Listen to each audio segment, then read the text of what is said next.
They didn't ask. They just threw my clothes on the porch, as if I were some old stray. The black plastic bags were lined up like corpses, zipped shut with tight little knots. My blouse, the pale blue one with the pearl buttons, hung halfway out of one, crumpled, the sleeve dragging across the wooden step. My name wasn't on any of them, but every piece screamed it. My sweaters, my slippers, the scarf Ellen gave me before moving to Oregon, all of it discarded. Quietly, while I was out buying groceries for their dinner. I stood there a long time before unlocking the front door. The porch light was still on, though it was only mid-afternoon. The autumn wind blew sharp across my hands. I hadn't worn gloves. I didn't expect to come home to this. Inside, the house smelled different. Not bad, just unfamiliar. The lemon oil I always used on the wood furniture had been replaced with something too sweet, too synthetic. The hallway runner was gone. So was the coat stand. There were no shoes by the door. My shoes. "Mom?" came David's voice from the living room.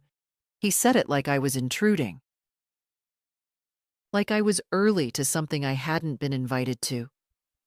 "I was just out for groceries," I said, holding up the bag like a peace offering.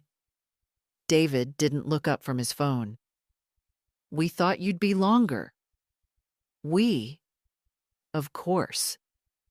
I set the grocery bag on the kitchen counter and stared at the clean, empty table. No placemats, no teapot. Not even the old jar of peppermints I kept for Travis. A cold hum rose in my chest. "I saw the bags," I said finally. "Oh," David said, as if he'd forgotten. "Yeah. Look, it's just that it's time, Mom. You said you were thinking of maybe looking at Ridgeview." I never said that. I said I liked the garden there. Once, when we visited Mrs. Carmichael.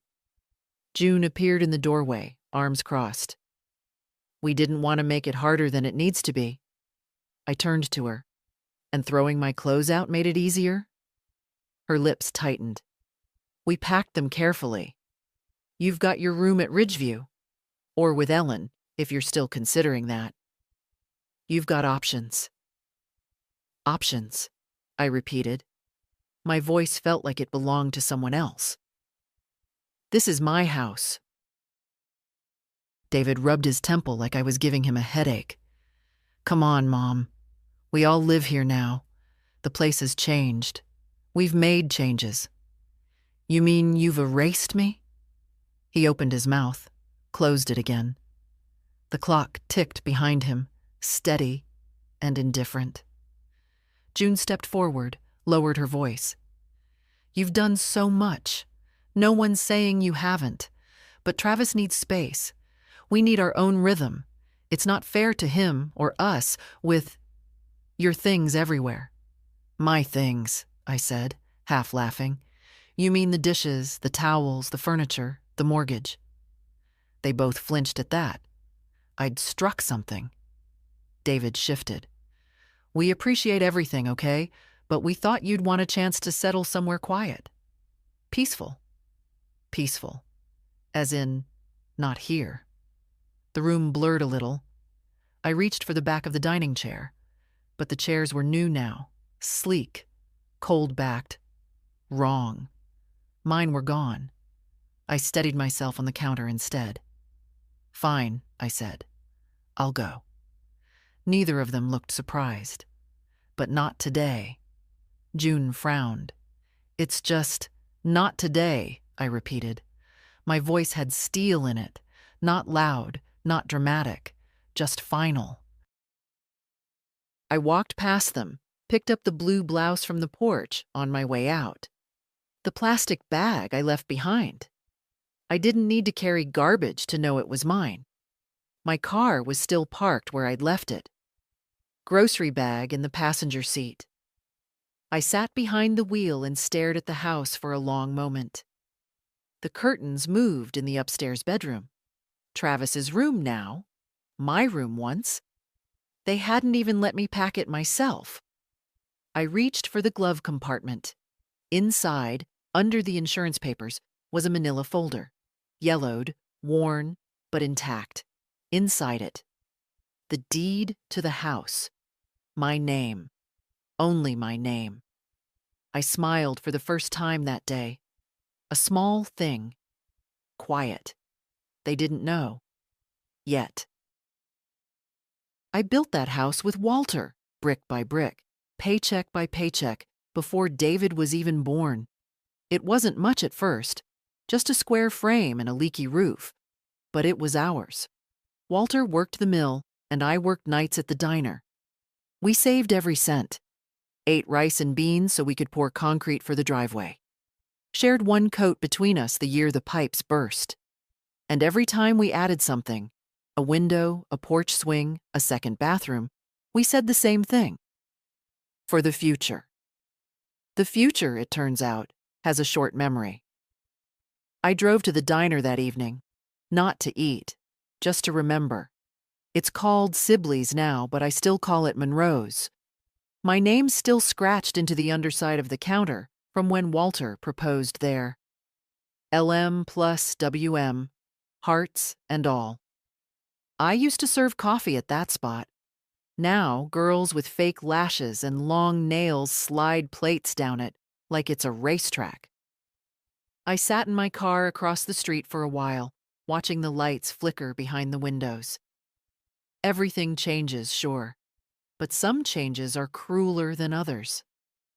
David was born in that house, right in the living room. The midwife came 2 hours late, and Walter caught him with his bare hands. We laughed about that for years. Said he came into the world stubborn and on his own terms. He used to fall asleep on Walter's chest during Sunday radio, the two of them snoring in harmony. We raised him with hands that were always working and hearts that were always tired but open. I packed every lunch, sewed every button, sat through every spelling bee even when I could barely keep my eyes open. We didn't have much, but he never knew what it meant to go without. I made sure of that. And then came June. She wasn't cruel, not at first, just brisk, efficient, too polite.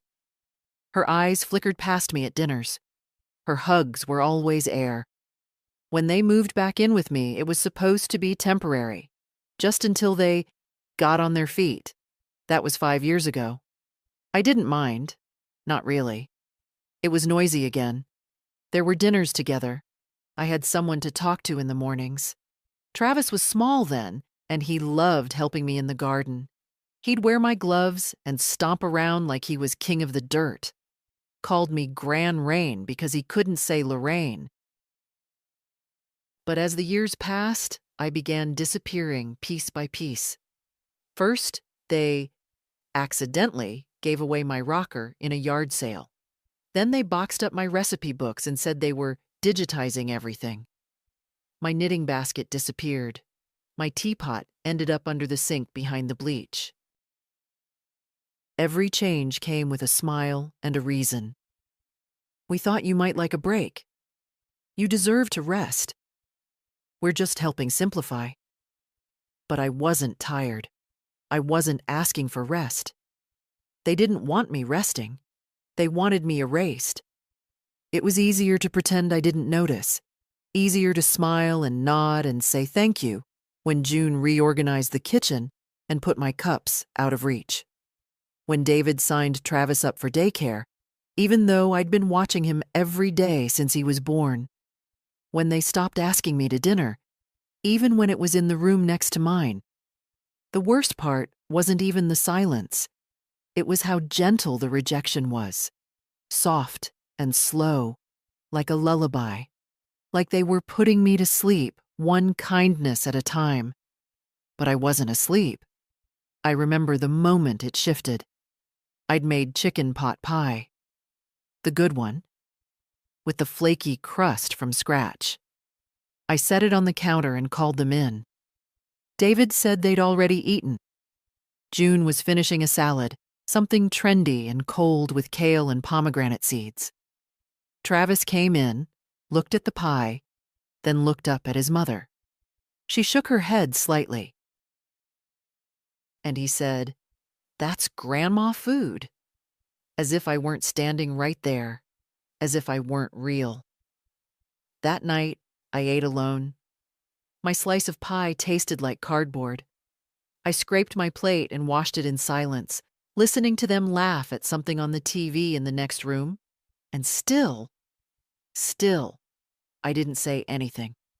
Because what do you say? That your son doesn't see you anymore? That your daughter-in-law wants your room for an office? That you are, in fact, in the way? No. You just go to bed. You pull the covers up and you remind yourself that you are lucky to have family at all, that you are lucky to still be useful, even in shrinking ways. But now, after today, after the bags, the porch, the blank looks, I knew. They weren't going to ask. They were going to take. So I opened that folder again, spread it out on the kitchen table like an altar. Property deed, tax history, proof of purchase, mortgage papers, paid in full 12 years ago. All of it in my name. No co-signers, no transfers, no gifts. That house was mine, not ours. Mine. Walter always said, "If you're not sitting at the table, you're on the menu." I used to think he meant it about business deals or politics. Now I know he meant it about family too. They'd planned this for a while. I could feel it. You don't throw someone out between lunch and dinner unless the decision's been cooked for weeks. Maybe months. June always hated clutter. And to her, I'd become part of it. A loose thread in their vision of a perfect, clean, curated life. But what they didn't know, what they never bothered to ask, is that I don't go quietly. The next morning, I got up early. Muscle memory. The sun hadn't broken yet, and the air had that clean, sharp September chill. I boiled water for tea. My kettle, the old one, dented from the time Travis knocked it off the stove trying to help. Still worked. Still whistled like it meant business. I drank my tea slowly, watching the first light stretch across the backyard. The garden was tired. Overgrown tomatoes, dried lavender. I hadn't planted anything new this year.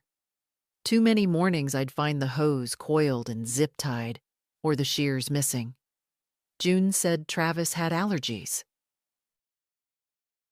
That dirt wasn't developmentally enriching.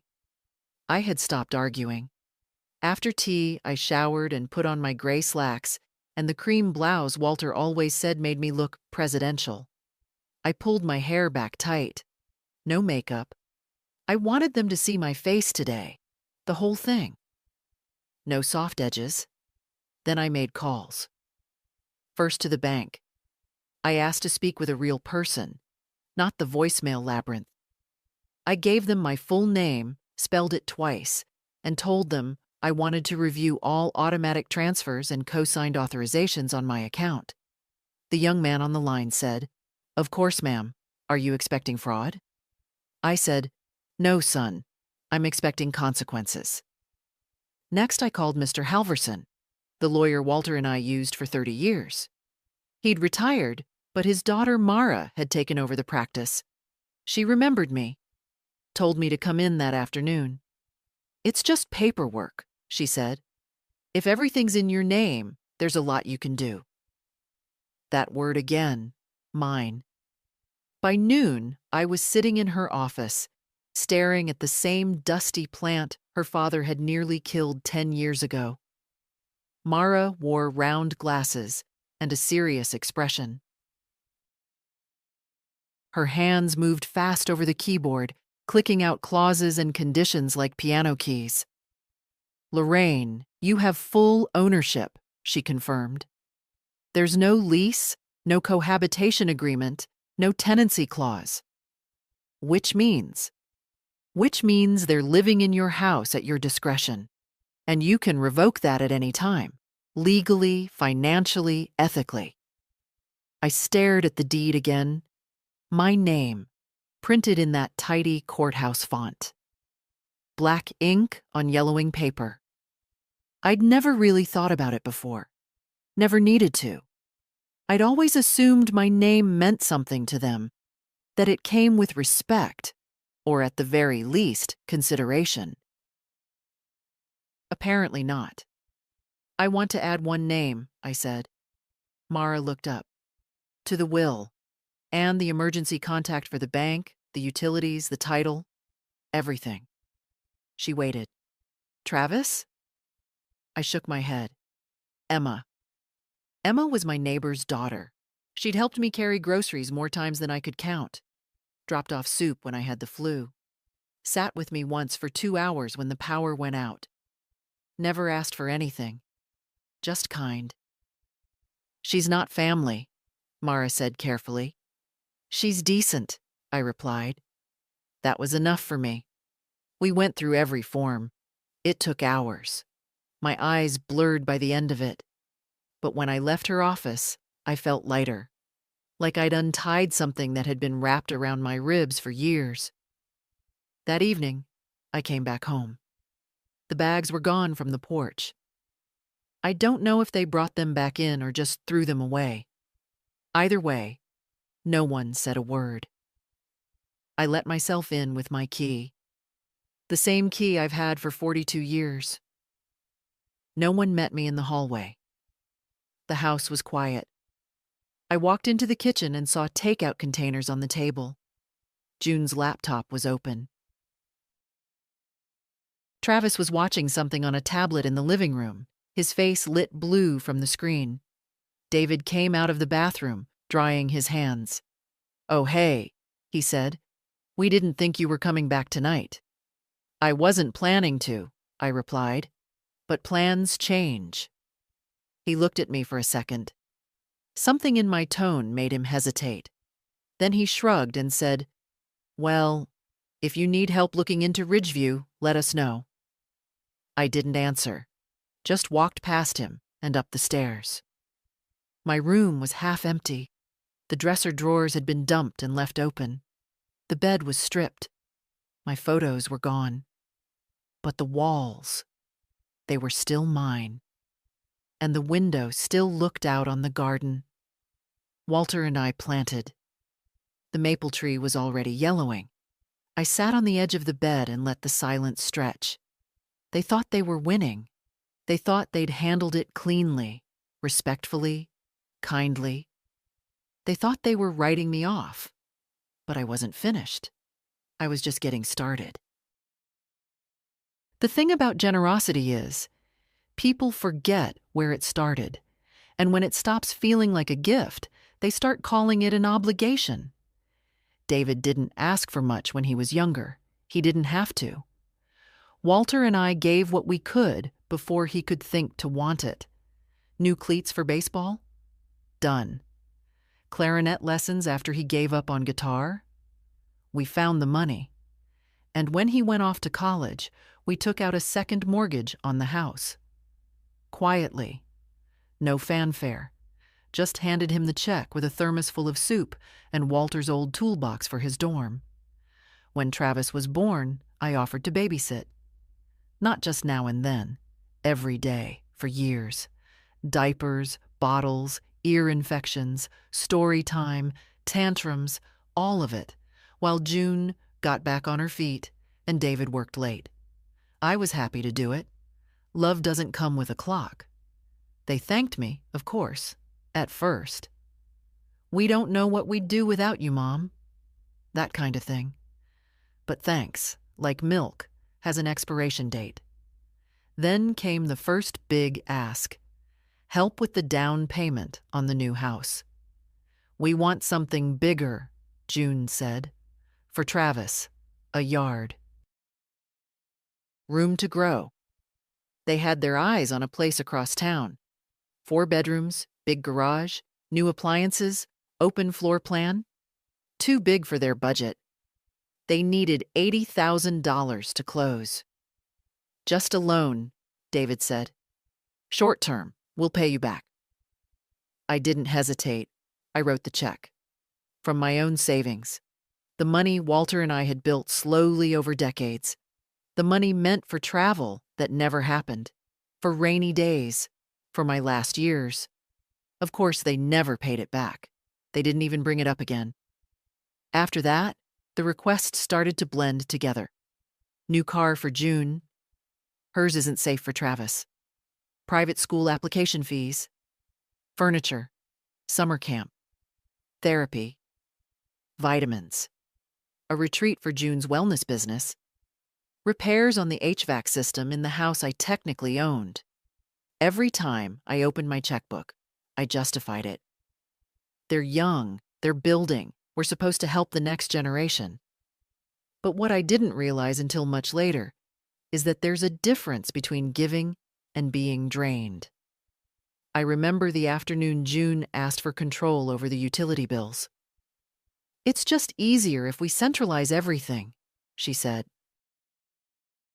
Fewer accounts, fewer headaches. I didn't argue, but the moment she took over, the mail stopped coming to me. I never saw another bill, never knew what was being paid or how. I became a guest in my own life. Then came the request to co-sign a business loan. David had a partnership opportunity with someone he met through a networking group. I asked a few questions. Too many, apparently. June rolled her eyes. "It's always like this with you. You say you want to help, but then you interrogate. I just want to understand. What you need to do," she snapped, "is trust us." I didn't sign. They were cold for weeks, and still, I kept cooking. Still washed dishes that weren't mine. Still ironed David's shirts when he left them crumpled on the laundry table.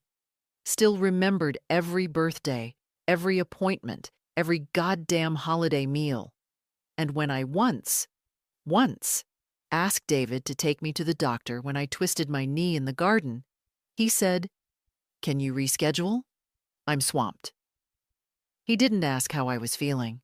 He didn't even offer a ride the next day. June dropped off a knee brace from Walgreens with a sticky note. "Hope this helps." No signature.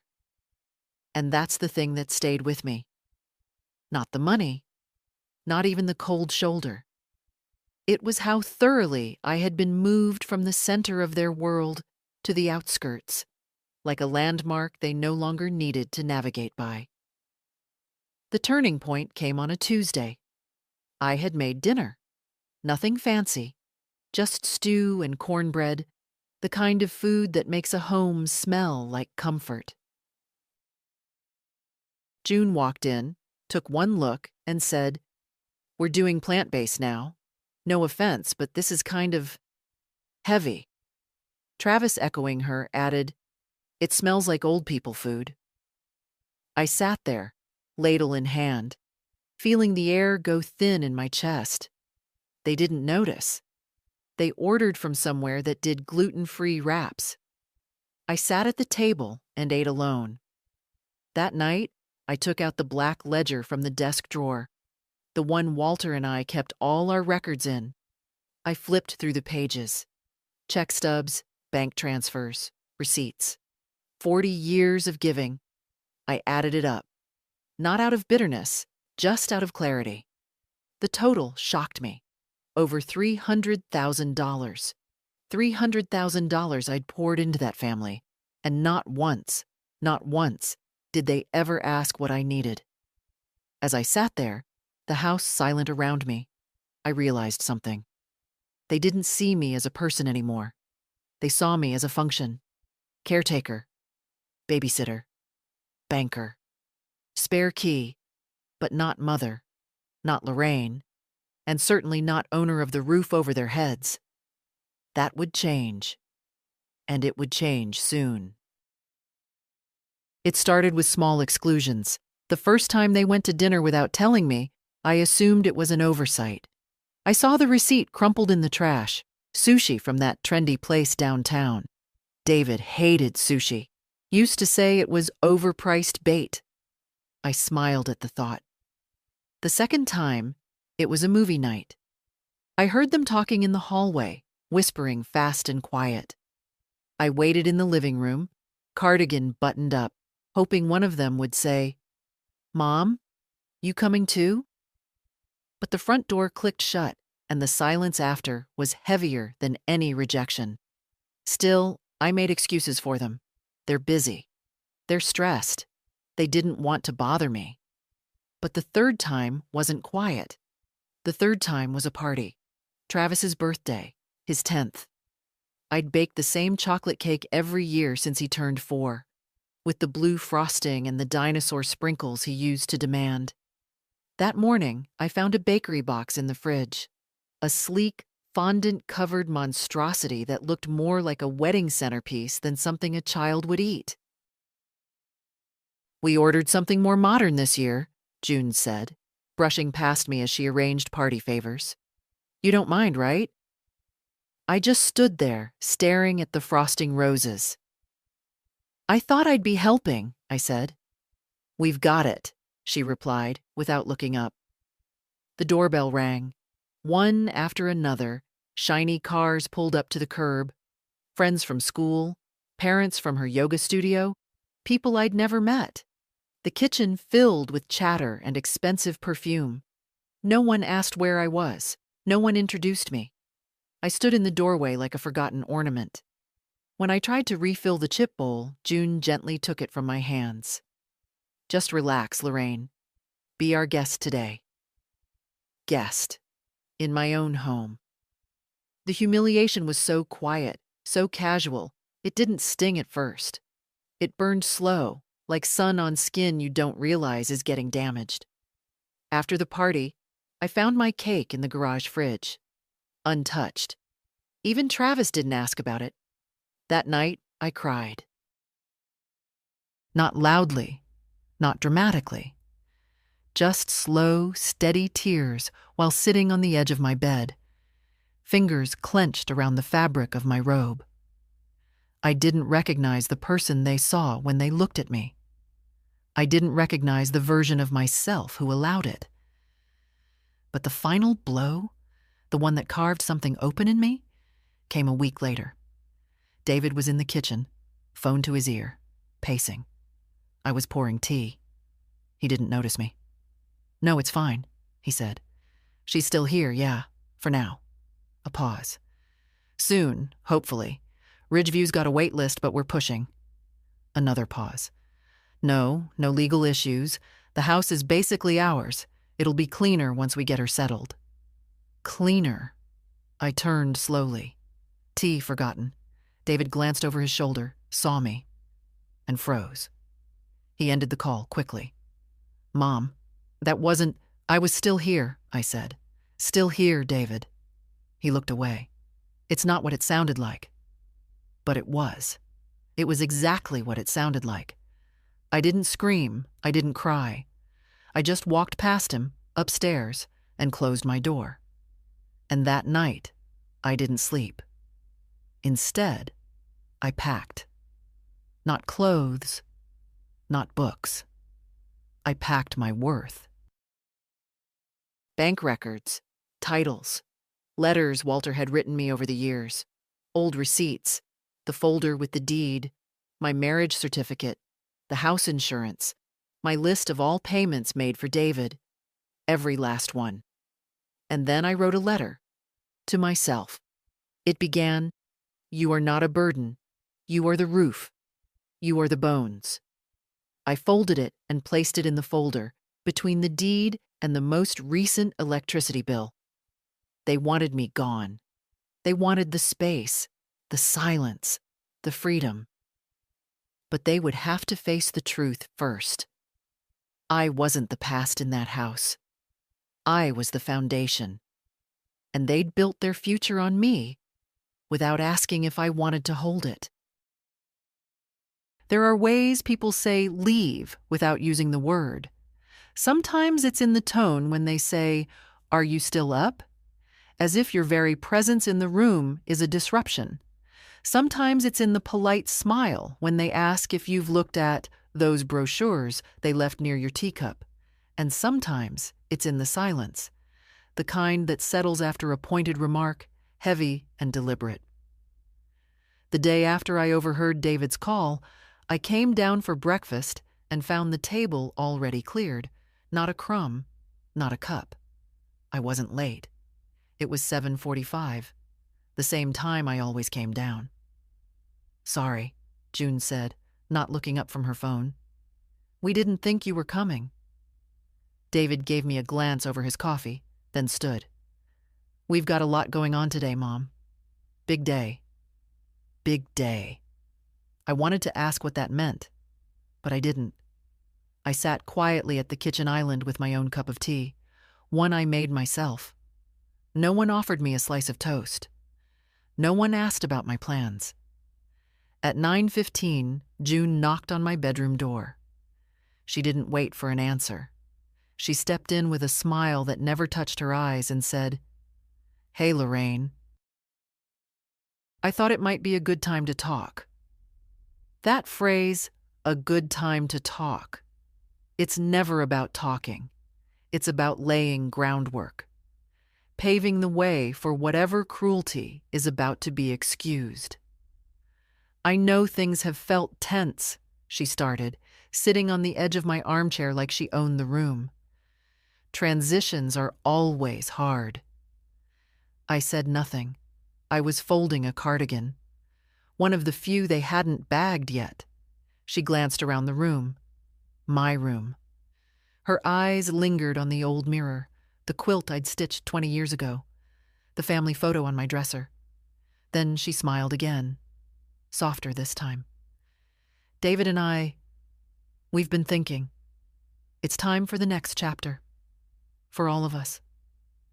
I nodded slowly. "And what chapter is that, exactly?" "The one where you get to rest," she said. "Be taken care of. Let go of all this responsibility." Responsibility, as if I'd been a manager overstaying my shift. "You mean the chapter where I disappear quietly?" I asked. June blinked. "No, of course not. But you deserve peace, Lorraine. And honestly, the house is a lot." "For whom?" She stood now, brushing invisible lint from her sleeve. "We've contacted Ridgeview again. There's an opening next month. We put your name down." I folded another sweater. My hands were steady. "You did what?" She raised both palms. "It's not finalized. We just wanted to reserve the spot. It's a lovely place. Clean, friendly, safe. Like a kennel." "Did you ask me?" I said, voice low. Her mouth opened, closed, then opened again. "We assumed—" "That's your problem," I said. "You assume I'm done, that I'm tired, that I don't see what you're doing." Her tone changed. Just slightly. Still polite, but tighter. "Lorraine, you're making this harder than it needs to be." That, right there, was the knife. Hidden behind every pleasantry was that edge, that push. "I'll make it easy for you," I said. "You'll get your answer soon enough." She narrowed her eyes, confused, maybe even a little nervous, but she said nothing else. She walked out, and the sound of her heels against the hardwood was sharp. Later that evening, David knocked. He didn't come in. "Mom," he said through the door, "let's not make this difficult, okay? Ridgeview's got great reviews." I didn't reply. "You'll have your own room, your own space. Travis can visit on weekends." It's not the end of the world. Still, I stayed silent. He waited a while. Then I heard him walk away. That night, I sat at my desk and opened the window just a crack. The air was cool, and somewhere in the distance, someone was mowing their lawn too late. The scent of cut grass drifted in. Familiar. Sharp. I took the deed from the folder and set it on the desk. Next to it, I placed a matchbox and an old silver tray. The decision was already made. This was just the ceremony. a quiet, private rehearsal of what was to come. They wanted the house, but they had forgotten who gave it breath, who paid for every brick, who bled into its carpets, who wept in its corners, who made it a home, and who, with a single spark, could make it all vanish into ash. Let them sleep soundly for one more night. Tomorrow, the smoke would remind them. I wasn't snooping. I just happened to be standing in the hallway when June's voice carried a little too loud from the patio. She's just not adjusting. You said she'd ease out naturally, but she's clinging, she was saying into her phone. I couldn't hear the other voice, just the slow rhythm of her pacing across the decking. A pause. She's not even fighting back, just quiet, passive. It's like she wants us to feel guilty. Another pause.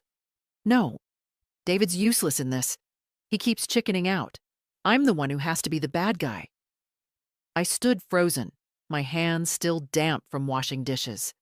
I hadn't done anything wrong. And yet, I felt like a trespasser in my own hallway. She'll be out soon, June added. She's got no real power here. We've already made most of the changes. She's just still in the building. Still in the building. That's what I was to her.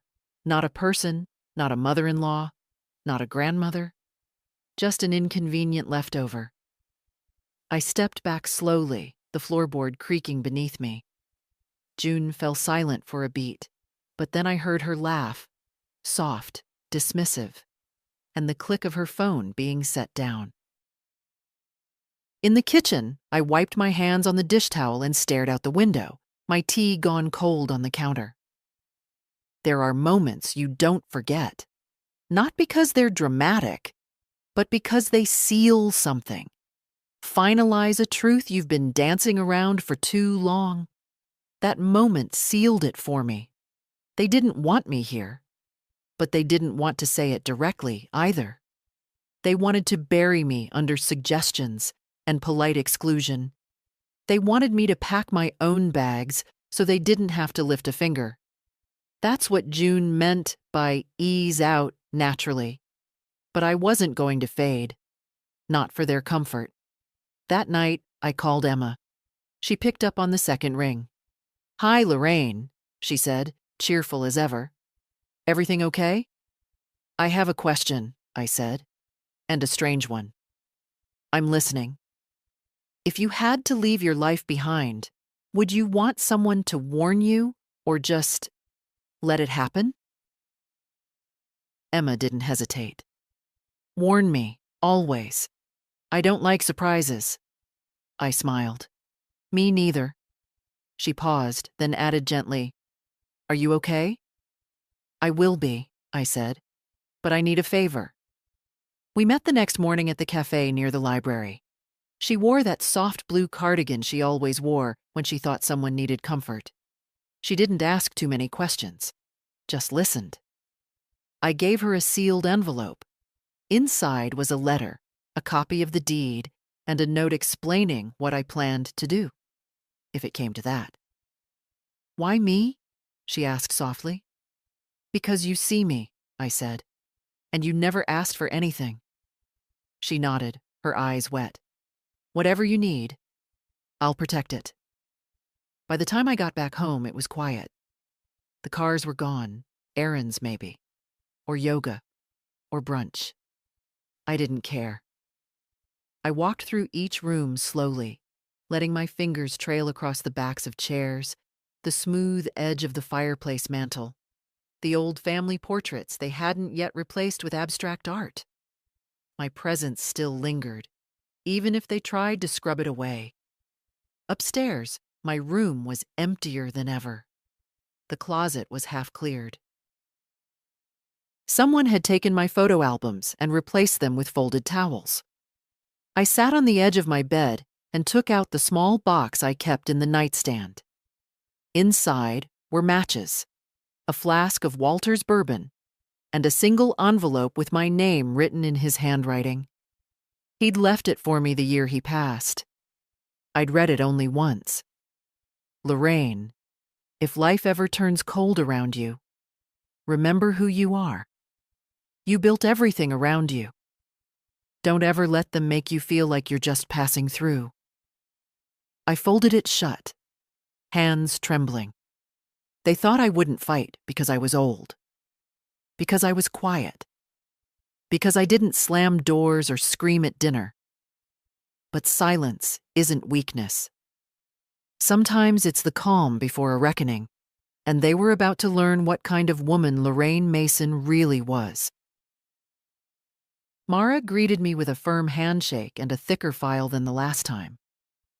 "I've drawn up everything we discussed," she said.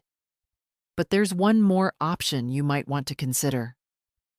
Her office smelled like lemon oil and legal paper, clean, sharp, efficient. The kind of place where people make decisions that echo for years. "I'm listening," I said. She opened the folder. "You mentioned you wanted to transfer ownership if necessary, quietly, without creating drama. But I did a little digging. Turns out you don't need to transfer anything to prove a point. Not yet." She slid a new document toward me.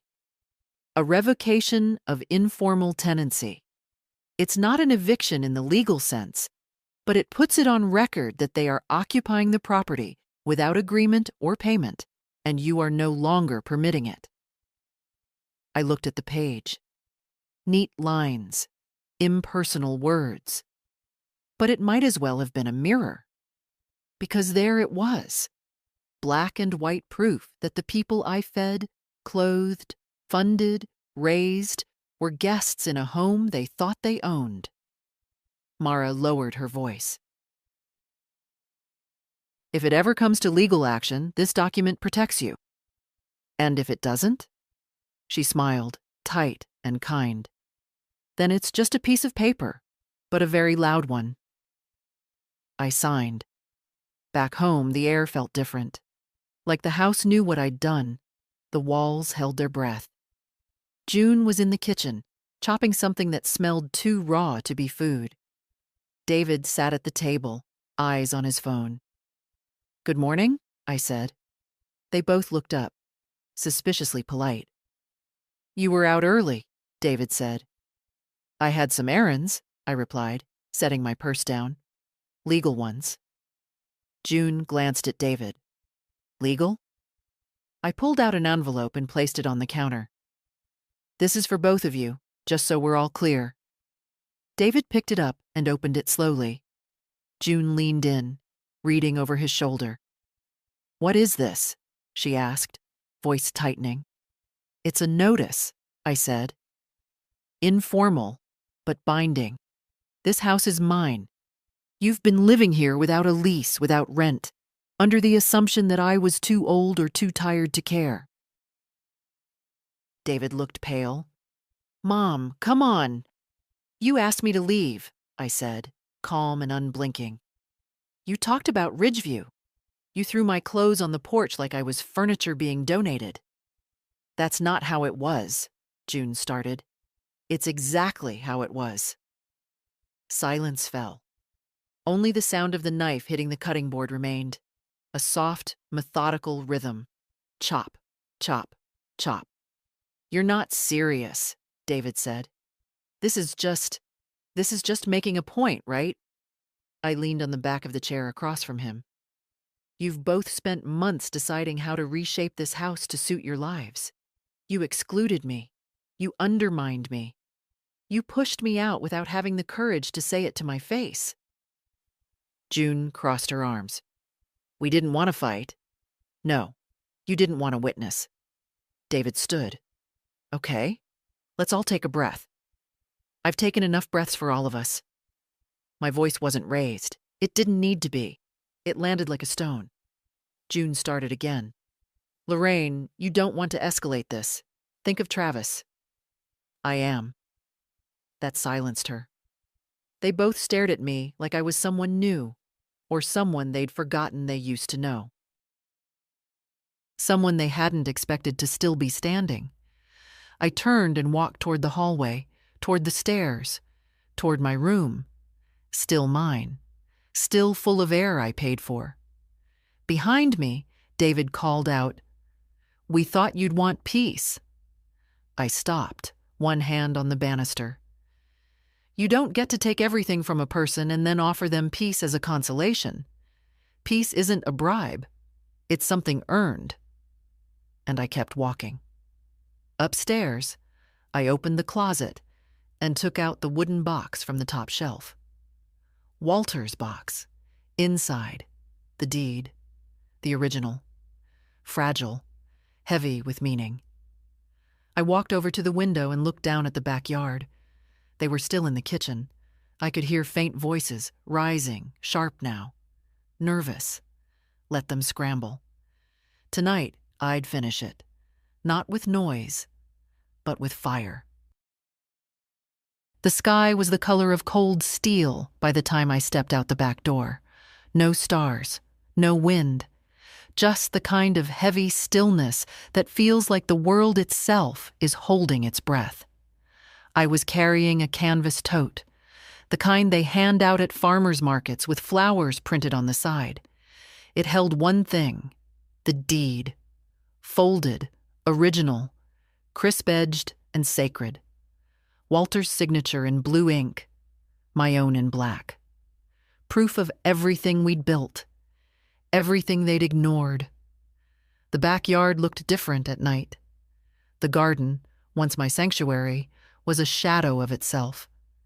The tomato plants had dried out weeks ago, brittle and forgotten. The stepping stones were half covered in dirt. The bird bath was cracked, empty. Funny, how quickly something dies when no one cares for it. I made my way to the fire pit. They'd bought it last summer. Stainless steel, modern, more design than function.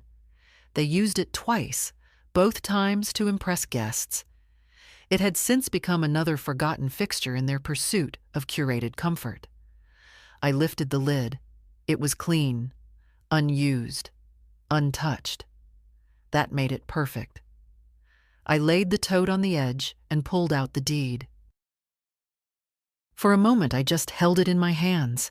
My fingers traced the edges, the embossed stamp, the ink that had faded only slightly in the corners. This piece of paper had built their lives, and they hadn't even known it. I struck the match. It flared orange, then settled into a steady flame. I touched it to the corner of the page and held on until the fire caught. The paper curled quickly, blackened, then glowed red as the flames devoured the names, the numbers, the signatures. The deed burned with the sound of old promises breaking. I stood over it, steady, silent. I didn't cry. I didn't tremble. The fire licked up the last corner and rose higher. Hungry now. I dropped in the folder, receipts, tax statements, all the paperwork I'd carried like a second spine for decades. I watched it all vanish into light and ash. Behind me, the porch light clicked on. "Mom?" David's voice. I didn't turn. "Mom, what are you doing?" Footsteps across the wooden planks. Quick, panicked. He stopped beside me, eyes wide as he saw the fire. "What is that?" I didn't answer. June appeared a moment later, barefoot, holding her phone like a weapon. "What's going on?" "The deed," I said. David blinked. "What?" "I burned it." "You... what?" His voice cracked on the last word. I finally turned to him. "You wanted a clean slate," I said. "Now you have it." June stepped forward. "You can't just... Lorraine, that's not how this works." "You think paper is power," I said. "But the power was never in the paper. It was in what I gave, what I built, what I carried. And now it's gone." David ran a hand through his hair. "Mom, are you out of your mind? Do you realize what you've done?" I tilted my head. "Do you?" He opened his mouth, closed it again. June took a slow step back. I watched them both, standing there in the glow of a fire they didn't understand. "This house is just wood and stone," I said. What made it a home was me, and you threw me out of it." "No one threw you out," June snapped. "The bags on the porch disagree." Silence. "I didn't do this to punish you," I said. "I did it to free myself." David looked like he wanted to say something. Maybe beg, maybe bargain. But the fire crackled loud between us. I stepped away from the pit, back toward the porch. "You'll need to figure out the mortgage now," I said over my shoulder. "The taxes, the utilities, the real weight of a house." June's mouth tightened. "We were going to take care of you." "You were going to take ownership," I corrected. "You just didn't want the responsibility that came with it." David looked at me then. Really looked, like he hadn't in years. "You didn't have to do this," he said quietly. I stopped on the last step. "Yes," I replied. "I did." And then I walked inside, leaving them there in the cold, watching the fire burn down to embers. Not just of paper, but of the last illusion they had about who I was. I slept soundly that night for the first time in years. No pills, no tossing, no watching the ceiling while the hours bled into dawn. Just sleep. Clean, uninterrupted, deep. My bones didn't ache the way they usually did. My chest wasn't tight. Something in me had unclenched. When I came downstairs in the morning, the house was silent. No smell of coffee. No clinking of bowls or footsteps across the hardwood. Just the quiet of a place that didn't know what to do with itself now that the center had stopped holding. June's purse was gone from the hook. David's keys weren't in their usual dish. Gone somewhere, I assumed, to do damage control. Or perhaps to sit in their car and figure out what to say, what to ask for, what to blame. I poured myself tea. The good kind. Loose leaves. Not the bagged stuff June always bought in bulk because it was efficient. I sat at the table, watched the sun climb across the floor, and said nothing. Let them come to me. Around 11 o'clock, I heard the front door open and close. David entered the kitchen, pale and drawn. He looked like he hadn't slept. His shirt was wrinkled. His tie was missing. He held a folder in one hand, thick with paper. I didn't stand. He sat across from me slowly, placed the folder on the table, and pushed it toward me. "I had Mara print everything," he said. "Copies, in case you regret it." "I don't." He nodded. "We've been talking. June and me, trying to make sense of it." I sipped my tea. "We didn't mean to hurt you." That made me smile. Not out of humor, but at the sheer smallness of it, the cowardice of a statement like that. "You did hurt me," I said. "You meant to benefit yourselves.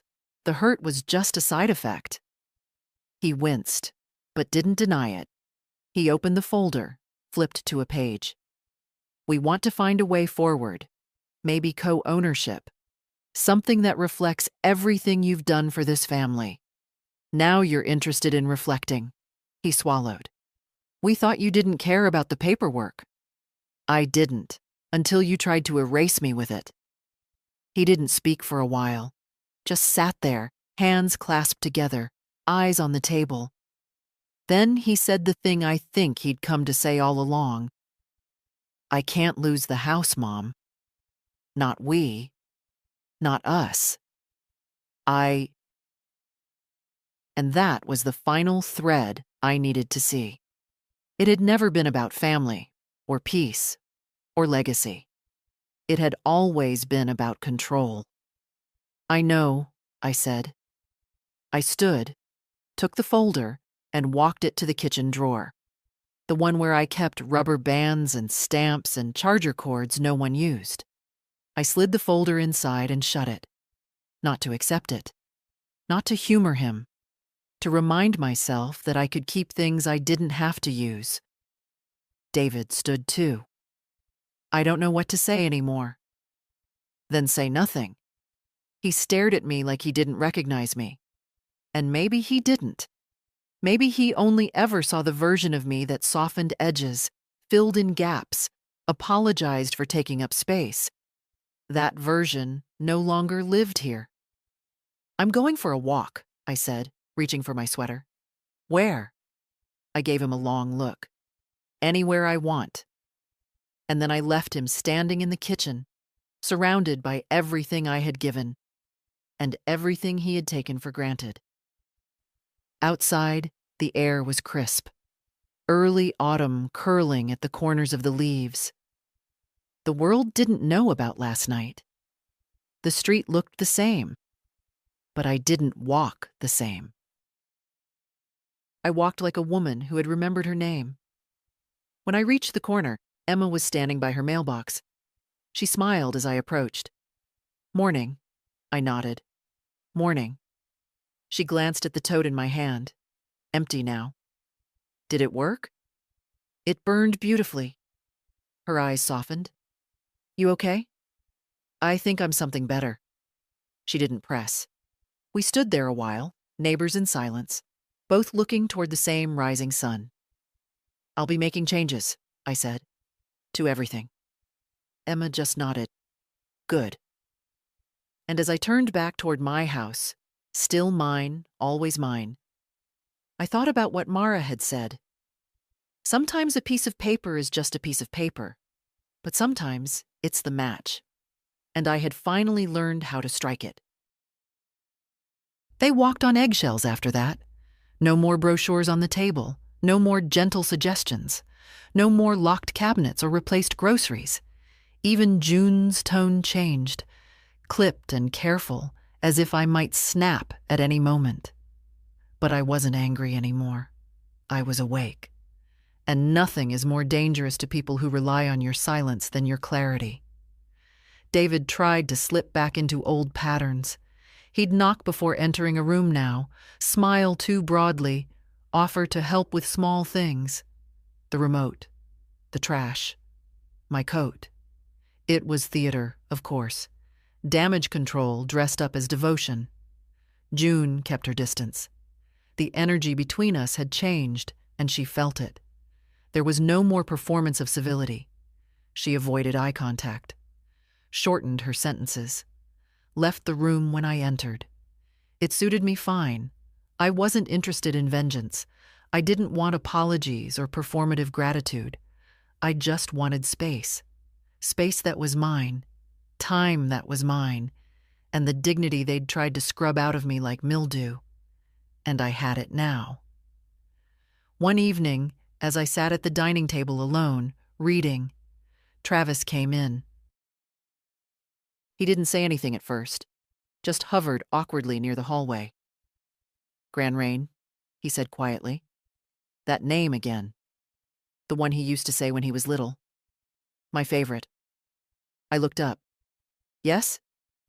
He shifted his weight, looked down at his socks. "Are you mad at Dad?" I folded my page, closed the book. "Why do you ask that?" "Because he says you're not feeling well. But you seem okay." I smiled gently. "I'm not mad, but I'm not pretending anymore." He frowned. "Pretending what?" "That everything is fine when it's not."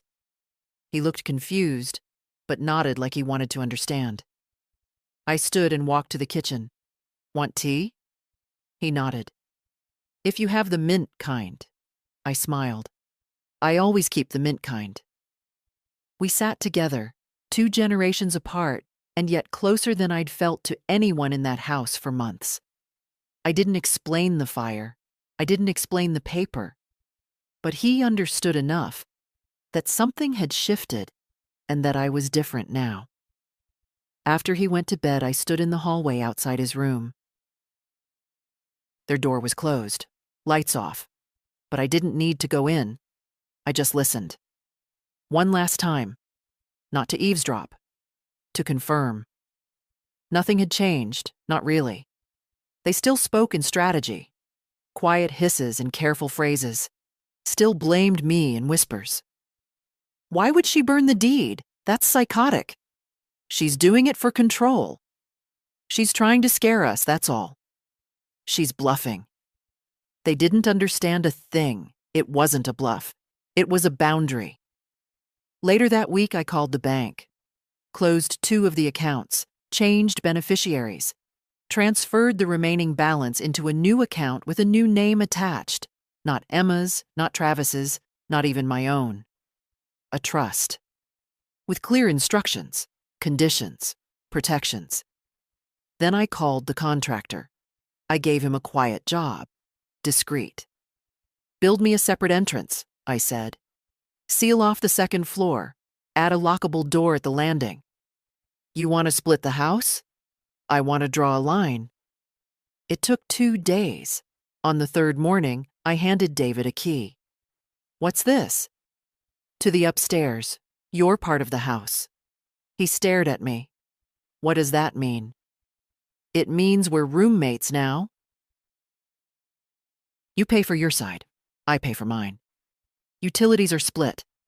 Kitchen schedules alternate. And if it doesn't work... I shrugged. I know a lawyer. His mouth opened. Closed. June stepped into the hall. You're serious? As a fire. I walked past them both, into my new half of the house. Cleaner, quieter, and full of space that finally belonged to me in practice. Not just on paper. I wasn't leaving. They were no longer in charge of the ending. It didn't take long for the tension to settle into something permanent. The house, once open and humming with shared routines, now had a split spine.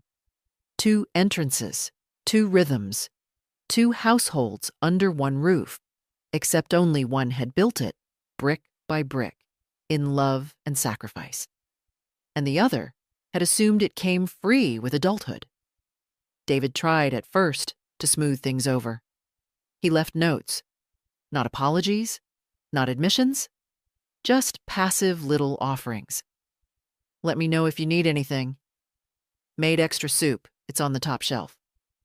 Travis asked about you. I read them. I didn't answer. Not because I was cruel, but because I'd finally accepted the truth. They didn't want reconciliation. They wanted access. And I'd changed the locks. June stayed quiet. Cold. Her energy sharp as glass. She'd knock before entering shared spaces, but she never lingered. Never looked me in the eye. She'd lost control of the house and couldn't stand the feel of walls that no longer obeyed her. But it was Travis who kept the thread alive. He started slipping into my half of the house when they weren't looking. Quiet feet on soft carpet. A whisper at the door. Gran Rain, are you awake? Always, I was. He brought me his drawings, his questions, his fears. Mom says you're mad because she changed the kitchen. I smiled. I'm not mad because of the kitchen. I'm mad because people forgot how to be kind. He thought about that, then nodded. She does get mad fast. He brought me a muffin once, wrapped in a napkin. I saved the top for you. It's the best part. I sat with him on the couch, the one they once tried to replace with something cleaner. We watched a cartoon I didn't understand, and I held his hand. Small, warm, real. They couldn't touch that. They could throw out sweaters, photos, furniture. But they couldn't throw out love. At least not the kind that had roots. One night, I found him asleep on my bed. Book still open, feet dangling. I covered him with my shawl and sat beside him, watching him breathe. David knocked 10 minutes later. Travis? He said, eyes darting past me. He's fine. He looked ready to say more. I raised a hand. He can stay tonight. David nodded, stepped back, and closed the door. That was the first time he didn't argue. Maybe he was learning. Maybe not. In the mornings, I'd hear them talk. Just muffled words through the floor. But sometimes the words floated down clear. She's being manipulative. No, she's drawing a line. You always take her side. It's not about sides. It's about what we did. That was June, soft, hesitant, and it almost made me feel sorry for her. Almost. Because I knew that voice. That was the voice of someone realizing the cost of something they'd already spent. Regret, in installments. They didn't ask to talk, not directly. But the tone changed. They spoke less about Ridgeview. David started buying his own groceries. June even knocked once, not just out of habit, but with intention. "I'm taking Travis to the lake this weekend," she said. "Thought you might want to come." It wasn't an olive branch. It was a test. I looked at her for a long time. "No," I said gently. "But thank you for asking." She nodded, eyes unreadable, and walked away. Later that night, I lit a single candle in the kitchen and sat with my tea. No TV, no music. Just me and the quiet I'd earned. It didn't feel like a victory. Not exactly. It felt like clarity. Like finally seeing the blueprint for the life I'd lived, where every act of giving had left an outline. And now, I was choosing what to fill in, what to leave empty, what to protect. I didn't know yet how it would end, but I knew this. I wouldn't be erased, not again, not quietly, not kindly, not ever. They came back from the lake with sunburns and silence. Travis ran inside ahead of them, barefoot and flushed, waving a cheap plastic boat he'd won somewhere. "Gran Rain, look!" he shouted, proud and breathless. I admired it like it was made of gold. "That's a fine ship you've got there," he grinned. I named it Lorraine. It took me a second to swallow that. June came in slower. Her eyes looked raw, not red, not crying, just stripped of something. Pride, maybe. She nodded at me. A quiet hello. No edge this time. David trailed behind her, carrying bags. He didn't say anything. After Travis ran upstairs, the house fell into an odd stillness. That heavy air before a storm, but not quite thunderous. Just honest. June lingered by the kitchen counter, her hands wrapped around a water glass. "You were right," she said. I didn't respond. Not because I needed to win, just because I wanted her to feel the weight of that sentence without interruption. She cleared her throat. About the house. About what we were doing. I didn't see it then. And now? Her mouth twitched. Now I see a woman who carried 3 generations on her back. And got called a burden for it. I looked at her evenly. And? She hesitated. Then, "I'm sorry." The words landed soft. No drama, no performance. Just said. That's the only kind of apology I've ever believed in. David didn't speak until later that evening. I was in the backyard, watering what was left of the garden. Fall was taking its hold. The air thinner, the ground tougher. Still, the lavender hung on. He stepped out, hands in his pockets, looking like a boy again, unsure and waiting for instruction. "I kept asking myself how we ended up here," he said. "All this mess, this distance." "And what did you decide?" "That I stopped seeing you as a person the moment you made life easier for me." I turned off the hose. He continued. "It wasn't malicious. I didn't mean to be ungrateful. But I treated your presence like furniture, something comforting, expected. Background." "I know," I said. He looked surprised. "I always knew," I added. "Mothers know. We feel it long before it's spoken." He looked down. "I don't know how to fix it." "You can't." He nodded slowly. "But you can stop repeating it," I said. "With your son. With your wife. With yourself." We stood there a long time. Nothing more was needed. Later that night, I took out the last envelope in Walter's old box. It wasn't addressed to me. It was addressed to whoever would need it most. Just one word on the front. After. Inside was a letter, brief, plain, and clear. If they forget you, Lorraine, remind them by walking away. Not with bitterness. With your spine straight. Let them carry what you did. If they can't, let it collapse. He always knew. I folded the letter and placed it back inside.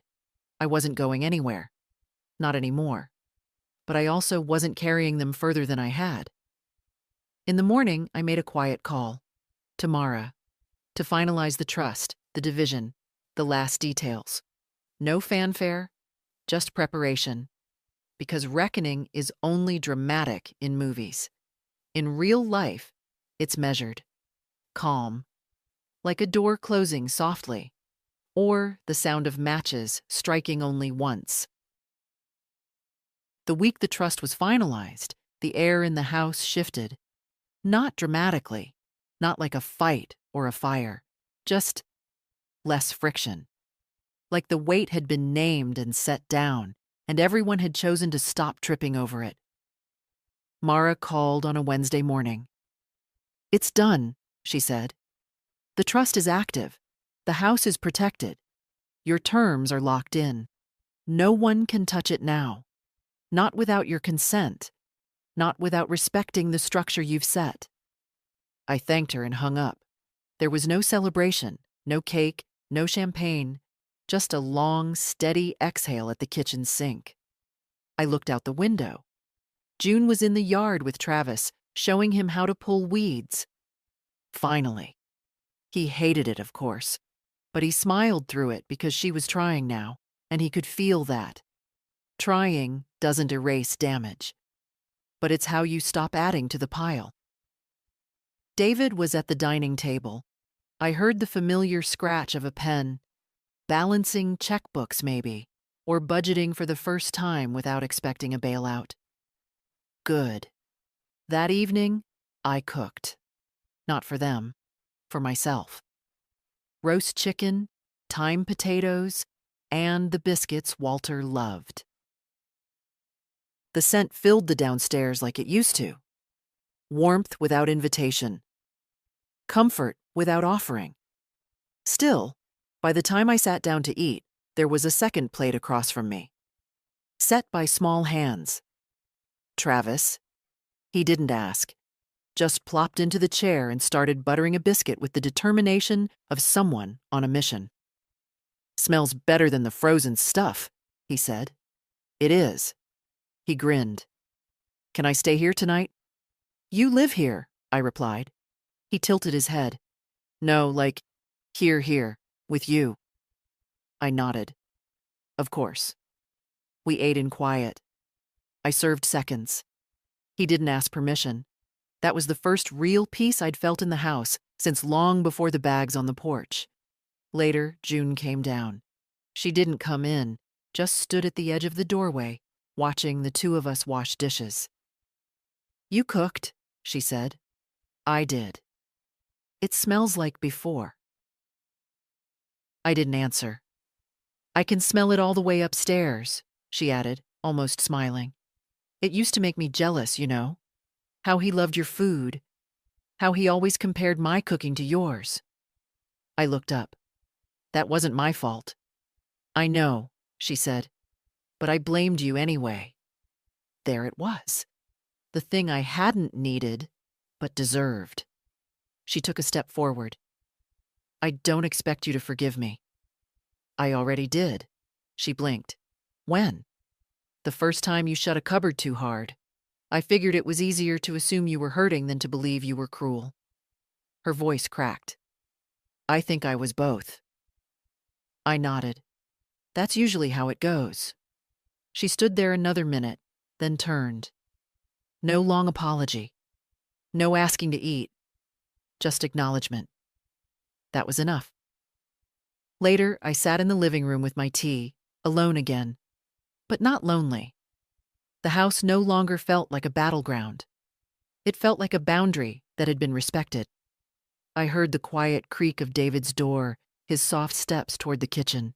No slamming, no avoiding. Just life continuing on new terms. I'd kept my dignity, not through shouting, not through legal war, but by refusing to disappear. They still lived here, but they lived around me now, not through me. That night, I pulled out an old notebook and wrote 3 lines on the first page. I was not evicted. I was not erased. I was remembered by myself first. I folded the page in half and left it on the hall table. I don't know who it was for.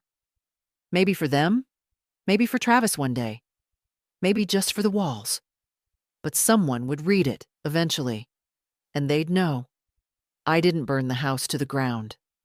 I burned the lie that I had no place in it. There's a certain silence that only comes after reclaiming something that was yours all along. Not the silence of avoidance, not the icy quiet of people walking on eggshells. No. This was a fuller kind of quiet. The kind that comes when the noise of being underestimated finally stops echoing.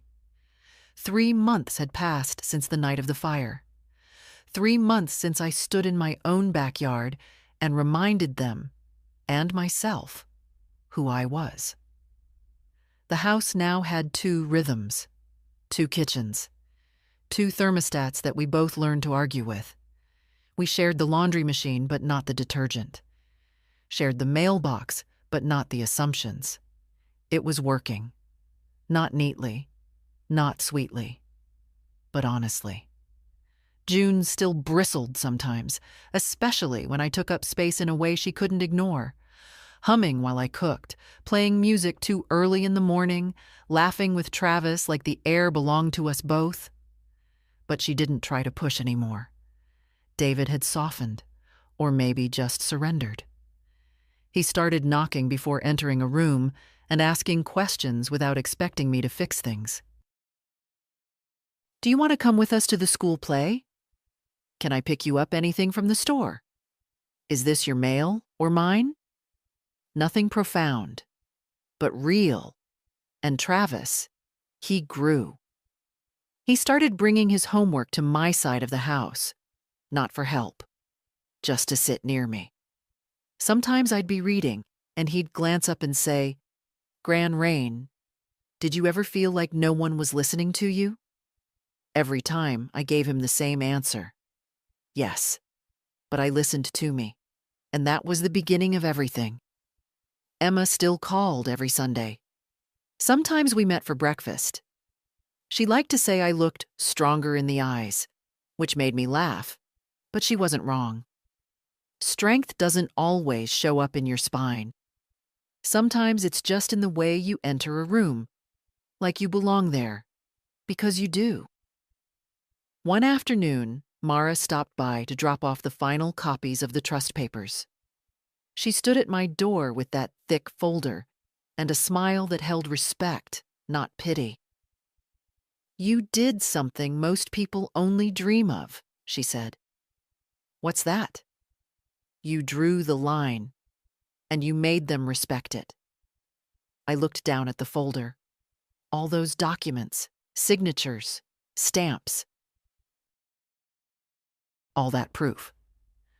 "They thought the power was in the paper," I said. "And?" I smiled. "Turns out it was always in my voice." She nodded, then paused. "What are you going to do now?" I didn't answer right away. Just stepped out onto the porch, took a long breath of autumn air. The trees were shifting again, yellow, red, burnt orange. My garden was tired, but alive. "I'm going to live here," I said, "like I own the place." And I do. Not just legally. I own the quiet. I own my name. I own the space I take up, and I will not apologize for it ever again. So if someone, somewhere, is reading this, sitting quietly in a house that doesn't see you, shrinking so others can stretch, let me say this clearly. You are not invisible. You are not selfish for wanting peace. You are not too old to start drawing lines. Let them laugh. Let them pack your bags. Let them write you off. Then light your match. Burn the lie. And step back into your place like you never left. If this story hit something inside you, share it. Leave a comment. Let someone else remember they're not alone. Because the world doesn't change when we're quiet. It changes when we finally speak.